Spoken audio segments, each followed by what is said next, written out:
நான் கடுமையான விமர்சனம் திமுக மேல வச்ச காலம். அந்த வத்தல குண்டுல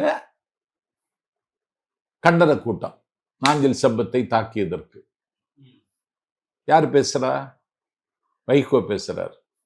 அந்த கண்டன கூட்டத்துக்கு நீ என்ன எல்லாம் கூட்டிட்டு போயிருக்கணும். என் தம்பியை நான் கூட்டிட்டு வந்திருக்கேன், தைரியம் உள்ளவன் தாக்குங்கன்னு சொல்லியிருக்க வேண்டாமா? ஏன்னா கைதட்டல் ஆரவரமும் எனக்கு கிடைக்கும், அதனால கூட்டிட்டு போகல. இதே மாதிரி குளித்தலையில மேடை ஏறி அடிச்சாங்க. என்னை பாதுகாப்பதற்காக ஒரு தம்பி தன்னுடைய தலையை கொடுத்து என் மேல வந்து விழுந்த தடி அவன் தாங்கினான். அவனுக்கு மண்டை உடைஞ்சு. கரூர் பாலமுருகன். கரூர் மாவட்ட செயலாளராக இருந்த பரணி மணி என் மீது தடி வந்து விழாமல் இருக்க வேண்டும் என்பதற்காக போராடுதல் அவன் கால் உடைஞ்சிச்சு. 6 மாதம் மருத்துவமனையில் சிகிச்சை எடுத்தான். அன்னைக்கு நான் தப்புனதே தம்புரான் புண்ணியம். அதே குளித்தலையில கூட்டம் போடுறாரு. அன்னைக்கு என்ன கூட்டிட்டு போயிருக்க வேண்டாமா? கூட்டிட்டு போகல. நீங்க கேட்டிருக்கலாமே. நான் கேட்க மாட்டேன். நான் அட்டைகளிடம் இரத்த தானம் கேட்பதில்லை.